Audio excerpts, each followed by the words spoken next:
கொடைக்கானல் பள்ளங்கி அடிசரை கிராமத்திற்கு செல்லும் தரைப்பாலம் பூம்பாறை ஆற்றில் ஏற்பட்ட வெள்ளம் காரணமாக மூழ்கியிருக்கிறது.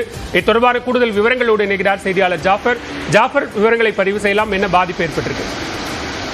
நிச்சயமாக திண்டுக்கல் மாவட்டம் கொடைக்கானல் மலைப்பகுதியில் நேற்று மாலை முதலே தற்போது வரை மிதமான மழையானது தொடர்ந்து பெய்து வருகிறது. இதன் காரணமாக நீரோடைகள் ஆறுகளில் தண்ணீர் ஆர்ப்பரித்து கொட்டி வருகிறது. இதனைத் தொடர்ந்து கொடைக்கானல் வில்பட்டி ஊராட்சிக்கு உட்பட்ட பள்ளங்கி அடிசரை கிராமம் உள்ளது. இந்த கிராமத்தில் சுமார் 300க்கும் மேற்பட்ட குடும்பத்தினர் வசித்து வருகின்றனர். இங்கு முக்கிய தொழிலாக விவசாயம் மட்டும் செய்யப்படுகிறது. இந்த நிலையில் இந்த கிராமத்திற்கு செல்ல பூம்பாறை ஆற்றை கடந்துதான் செல்ல முடியும். இதனால் இப்பகுதியினர் தரைப்பாலம் அமைத்து இந்த தரைப்பாலத்தினை கடந்து சென்று தங்களது வாழ்க்கையை நகர்த்தி வருகின்றனர்.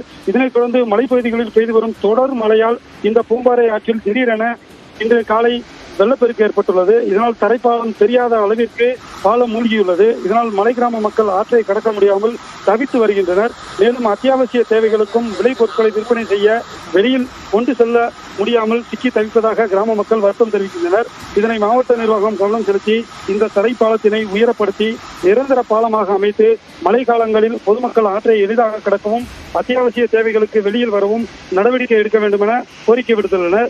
இதே போல பேத்துப்பாறை வயல் பகுதியில் உள்ள பெரியாற்றிலும் திடீரென வெள்ளப்பெருக்கு ஏற்பட்டுள்ளதால் அப்பகுதியினரும் அத்தியாவசிய தேவைக்கு ஆற்றினை கடந்து வெளியே வர முடியாமல் வீட்டிற்குள் முடங்கியுள்ளதும் குறிப்பிடத்தக்கது. பாலவேல். நன்றி ஜாஃபர், விரிவான விவரங்களுக்கு.